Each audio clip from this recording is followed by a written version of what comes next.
So, Derek, we were talking pre-show, and I told you that this was the most excited I've been to do a preview with you. Not just because we haven't talked about the Bosnia game yet, you and I haven't texted or talked on the phone, but just because of this game being the round of 16. No, excuse me. Yeah, no, round of 16, a chance to win our first one since 2002, to go to the quarterfinals. A lot of things are culminating here, and I'm excited, man. This is where the World Cup really starts to get good. Yeah, and it's the first time we're going into the deeper rounds where we're going to have to play one of the classically good European teams. I think the age of Belgium's golden era is over. And even if it weren't, I just feel really good about the way we're playing, the fluid nature of the way we play, how connected everybody is, how everybody knows their job. And we cut out the mental errors last game. There were no stupid passes or just a failure to focus. The only teams that scare me right now are Spain and France and Argentina. That's about it. And we won't have to run into Spain if we can take out Belgium until the next round. And well, then we'll really see the mettle of this team. We got one more game though, so I won't get too into Spain at this point, but I've never felt. Hey, real quick, if you guys haven't already, make sure you hit that like button down below and subscribe to the channel if you haven't already. We're growing like crazy. The World Cup is among us, and we have a lot of content you guys are not going to want to miss. So also make sure you guys hit that little bell notification so you never miss any of our videos. And I don't want to get too comfortable, but I really believe in this team. It's not like I didn't believe in the team in 2014 when we were going to play Belgium, but I knew we were the underdog. Clearly the underdog going into the. I don't feel that way going into this game versus Belgium at all. So we haven't. We're going to win. We haven't talked about the Bosnia game at all, like I mentioned. So let me ask you this: what's your takeaways from the Bosnia match versus the United States that happened last night? Yeah, I kind of mentioned one already. Just how everybody, it's got everybody's back, and the pressing that we do. I haven't seen any other team in the World Cup do this.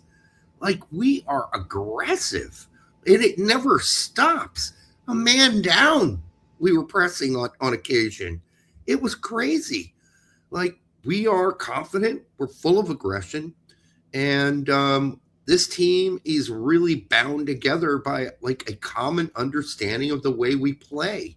Give Poach credit. I mean, I don't know how we got here.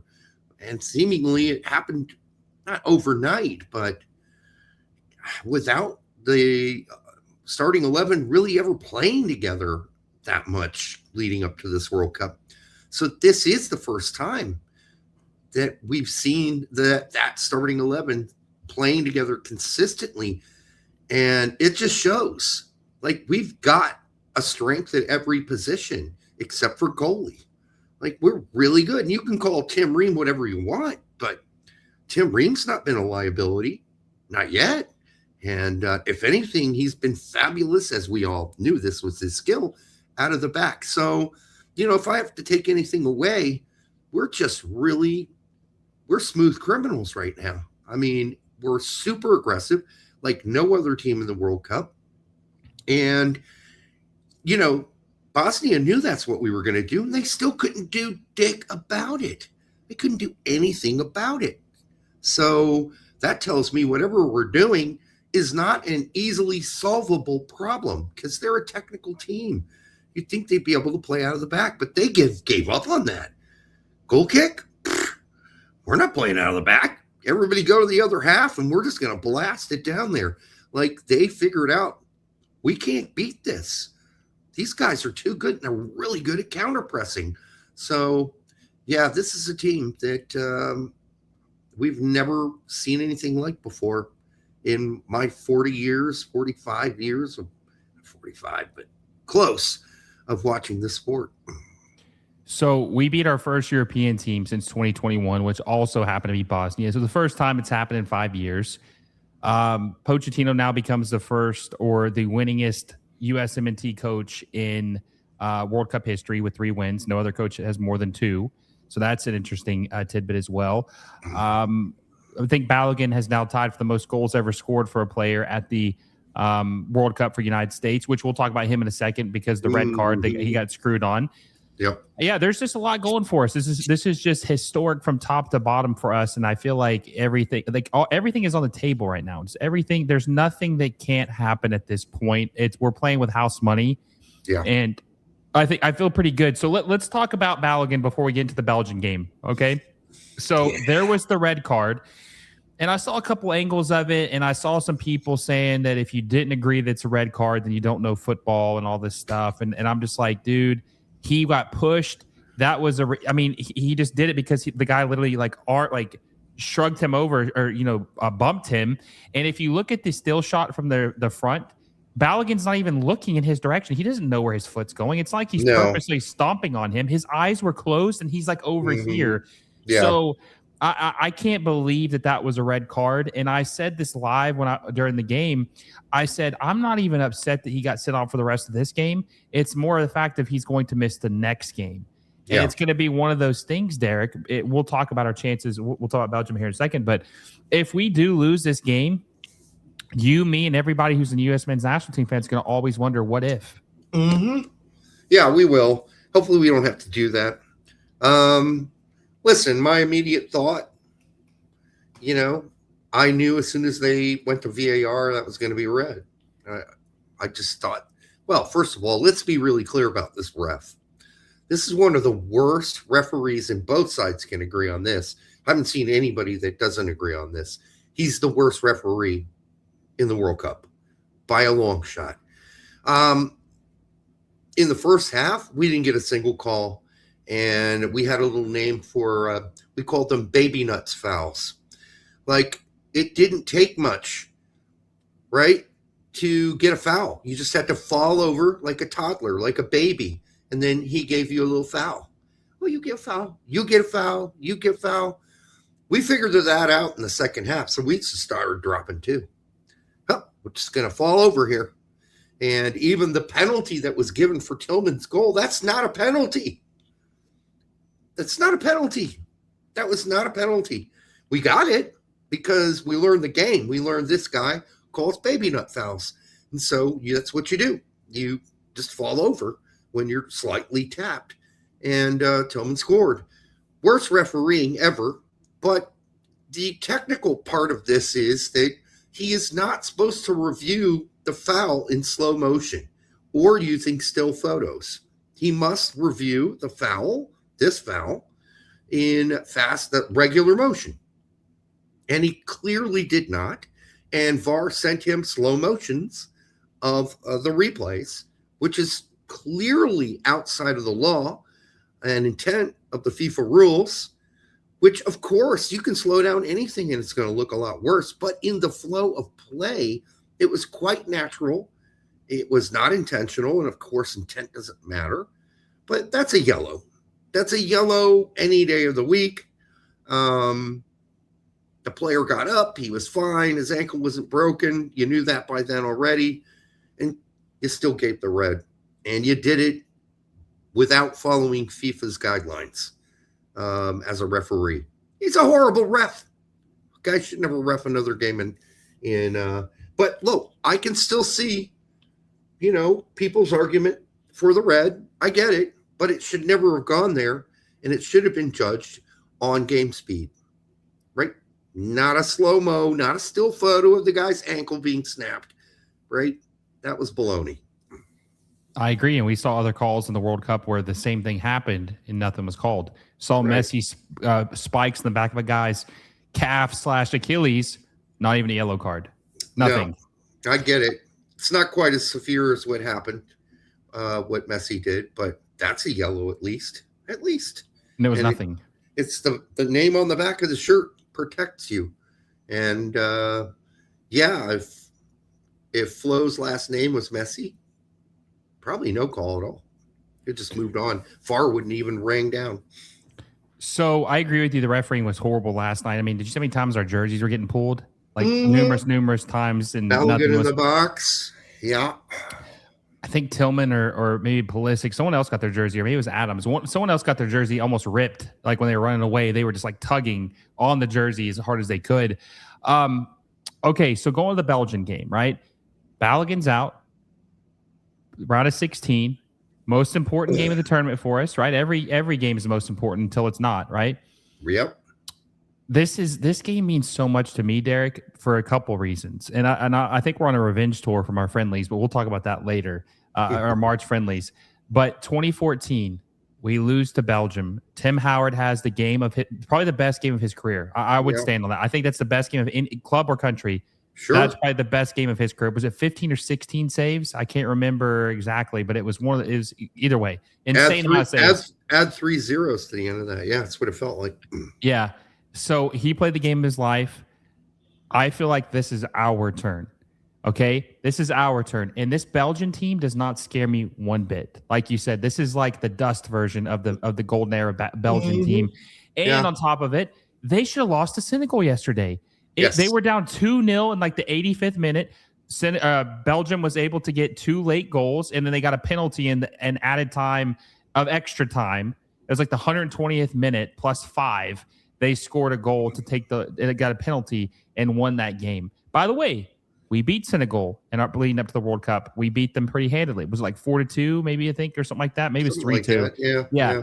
So I think Belgium are frauds, and I think we're going to really show the world who we really are in this game. I mean, compared to where Belgium's been in the past, they are frauds. I would say I was shocked by Doku's complete inefficiency in that game versus Senegal. Like, his head wasn't in the game. Listen, I get it. Yeah, his wife just gave birth.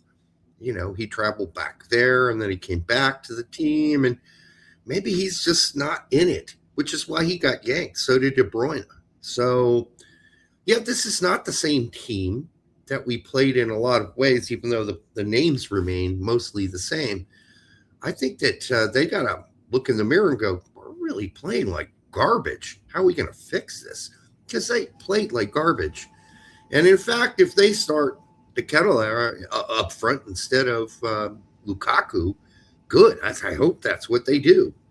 Please bring Lukaku off the bench, because that guy is physical, and that probably will give our back line some trouble.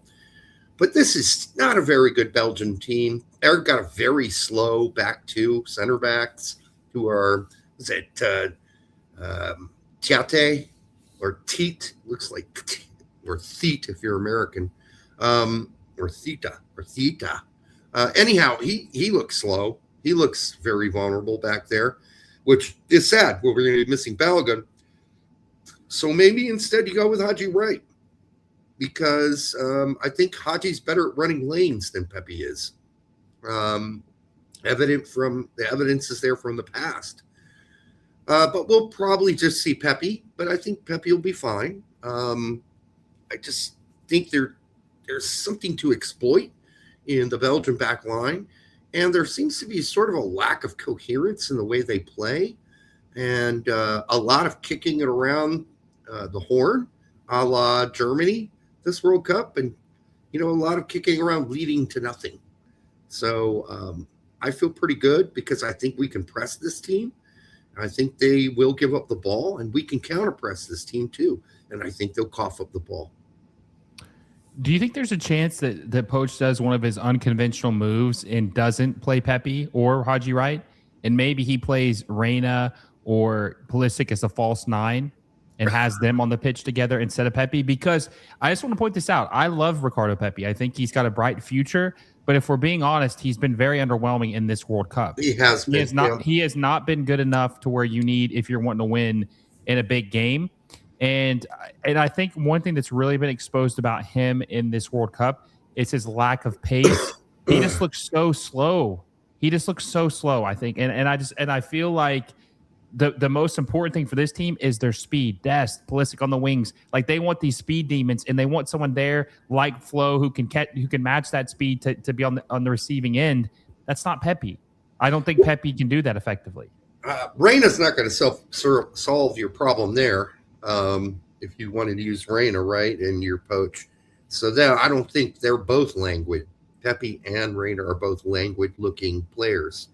That's why I said Wright. I think Wright's a little bit faster. He moves a little bit faster. He's physical. He's more physical. He's good in the air. He's good in the lanes. He's also a good poacher, so he gives you more than Pepe, but I just don't see any evidence that poach values Wright. I haven't seen that.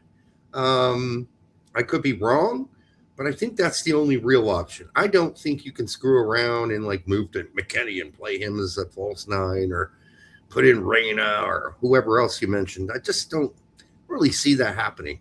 So I think it's like for like. The question is it Pepe? Does Pepe get a chance to redeem his sort of middling play so far? Maybe. But I do think it'll be between Pepe and Wright. Hey everyone, quick word from our sponsor, FanDuel. If you're into soccer like I am, you already know how exciting La Liga, the Premier League, and MLS matches can get. With FanDuel, you can make it even more fun by placing bets on your favorite teams and matches across all three leagues.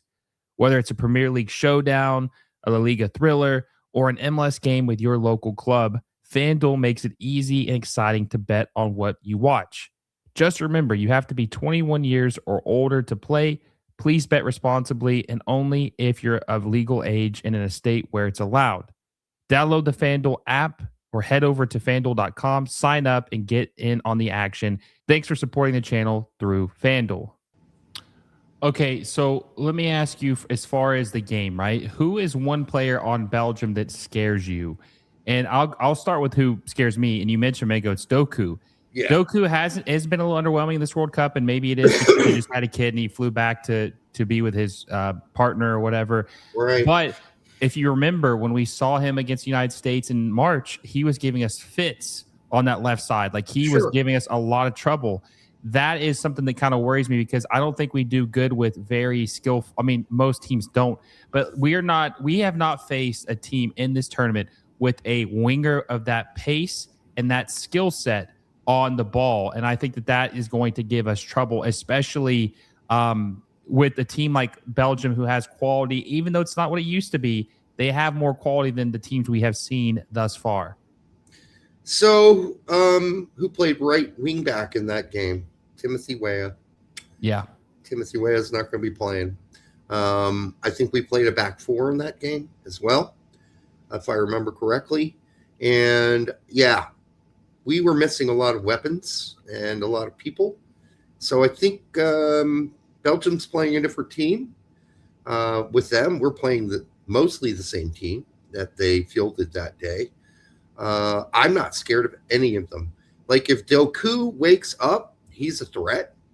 I think physically and speed-wise, if he gets down the left side, we got a guy who's been unflappable so far in Freeman, and I'm really confident in him, and he'll get help from Adams if it goes down that side as well, protecting the back line. So I think we're good there. I think we'll be ready for Doku. I think we will. He is the only player in my mind right now outside of Lukaku who will be a threat. Lukaku's a big physical beast, and he will be hard to handle. Question is, do they even start him? I don't know. I don't think so. It doesn't seem like they want to do that. He's been super sub. Yeah. So if it's the Kettler, I don't see him as a threat. Now, I say all this, I'm not scared of any of them, knowing that they're all capable of scoring. I'm not an idiot. But based on what I've watched so far in this World Cup, dude, they beat New Zealand in the group. They tied 0-0 in their second game against a team they were supposed to demolish. Iran. They're supposed to beat Iran. Now, Iran, they fought hard, but Belgium had no clue how to break down a block. None. Zero. They were out of ideas, and they were out of ideas against Senegal for the whole game until 85 minutes into the game. they don't look like a team that understands how to break down anything. And frankly, the 2 goals they got, that's on Senegal. I don't know what they were thinking or what they were doing. A lot of guys jogging back to play defense. What? There's 5 minutes plus extra time left. Everybody should be back. Everybody should be playing hardcore defense. So they're not going to get that from us. We're going to be motivated. So the only threat is counterattacks. Like if we counter press and they break it and they get out there and that's the threat, right? Doku and De Bruyne does not have the speed he used to have, but he can still hurt you on a counter too. So that's it. But I'm not scared of that. I just realized that that's a possible problem. That's it. So who is your player for the United States that has to have a big game in order for us to win? Last time we played in the round of 16, we lost to the Netherlands 3-1, if I'm not mistaken. That was a very disappointing game. This is obviously a more mature group at this time, better coaching and stuff. Across the board, better situation. Balogun is out. He's been very good for us in this World Cup. Pulisic looked pretty good in his 86 minutes, although he was holding his hamstring or his leg at the end of that game, which made me a little nervous. He was hobbling a little bit, which you never want to see. But by the way, real quick, my man of the match was Malik Tillman. I thought he was brilliant. I thought he played amazing in that game. He was a little shaky in the first 20 minutes of the game, settled in very nicely, very important. My player of the game against Belgium is going to be a repeat of what we had in 2014, and it's not going to be replicated like that. But what I'm saying is, goalkeeper Matt Freese is the X factor of this game. Can he play effective? Can he play confident? There was a couple times yesterday, like the Olympico, where he almost got cut out of goal, or in the second half, he came out way too far and about gave up a bad chance to Bosnia. He cannot afford to do that. The person who has to have the most important game for the United States on Monday night is Matt Freese, Harvard graduate. Okay.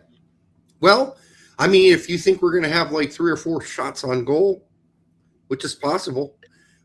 Belgium has not really showed the ability, the Belgians, to put together a lot of shots on goal.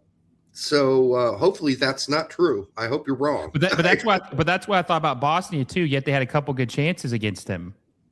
Yeah, only a couple though. So you're right. But I guess if you're saying Matt Freese can't make any stupid errors, I'm with you. Exactly. Yeah, he can't. One error and it's over. It could be over. That's what I'm saying. He's got to have a good game. He cannot have any mistakes. Yeah, well, that goes for the whole back line too, right? No bad passes, no oops, just gave it away. None of that can happen. But I think, as far as the guys that have to play extremely well, I think it again comes down to the midfield. I think it's McKennie, Tillman, and Adams. They're bossing these games.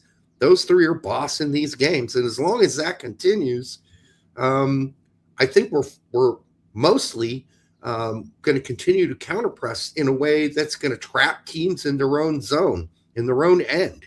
And if that continues and they continue to play the way they've been playing, then we'll continue to dominate most of the game and most of the possession. So I think that's the key for me. Those 3 have to be on their game. I'm not even going to say Pulisic because, yes, Pulisic, he had an okay game last game, but we didn't need him to play like Pele in order for us to win. So he's just a part of the puzzle at this point. And he did his job pressing and playing defense. Like, it's a real team effort. So it's really hard to point out one guy anymore. Like if it's England, it's like, oh, yeah, Harry Kane has to play well or they lose. Yeah, they do. For us, it's such a team effort.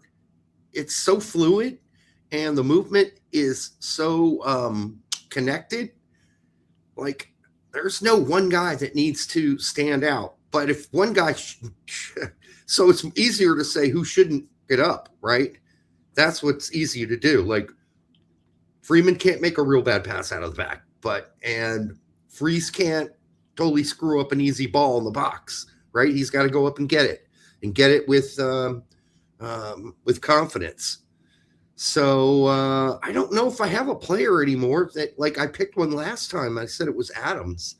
And I still think that's somewhat true because I do think Adams makes it impossible for other teams to counter because he's always in the way. He's always cutting down a lane. He's always there to support the weak spot. So if you're forcing me to pick one, I'm going to pick Adams again because it just allows everybody else on the team freedom to do what they need to do. And right now we are super aggressive and we're super ready to score goals at any minute. That's just how it's been so far. Okay, so what is your official score prediction for the Belgium versus United States round of 16 match that is going to be at Lumen Field? By the way, we have never lost at Lumen Field. We are 2-0. I know it's not like a crazy record, but we have never lost at that stadium. I think I got the last one right. I said Dos a 0. I'm going to go 2-1 in this one. A little closer, but we win. Yeah. I agree with you. I think it's going to be 2-1. I think there's going to be more adversity in this game. I think maybe we go down early and then we draw it up, or maybe we score first and they pull one back. I don't think this game is going to be easy. Regardless if we're better or not, and I believe we're better, this is just something we've never really – we don't have the battle-tested matches like Belgium has. Regardless, listen, this team isn't what they once were. But one thing they do have over us is they definitely have experience in big matches. That's one thing we don't have like them. Okay. And I'm not saying that that's the end all be all, but I think that they might be a little bit less nervy than us early in the game. And they might be able to make us pay for that. But I think we will inevitably win this 2-1. And the United States will be advancing to the quarterfinals for the first time in 24 years. And that will be a great moment for this country and soccer in general, I think, in the United States. I kind of see it a little different. I think we go up 2-0, and then Lukaku gets one back really late when he comes off the bench, and that's it. We hold out. We did it last game with down to 10 men. We don't look afraid when it comes to let's just lock this thing down. No one's scoring. Like, that's really been surprising, honestly, so far. The few amount of goals we've given up, and the only ones we've given up were when – the backup guys were in, right? So, yeah, we're looking really good. And I think we continue to keep a clean sheet until like the 80th minute. Lukaku puts one in, and it looks like they might come back, but it's too late. And we pull it out 2-1. Well, I hope you're right, man. I've never been more excited. I can't wait to see if we win. I can't wait to see what happens. And I'm just Monday can't get here soon enough, for better or worse. Derek, it's always a pleasure to have you on, my friend. Make sure you guys go check Derek and Brett out at the Straight Red Card. They're live every Monday and Thursday, and they do watch-alongs as well. For the USMNT, Derek, any final words before we head out of here, man? Let's go USA. Let's get this done on Monday, baby. I'm excited. USA, let's do it. Right. Guys, if you enjoyed the video, make sure you give it a like down below. Subscribe to the channel if you haven't already, and hit that little bell notification so you never miss a video. Until next time, guys, I will see you all soon.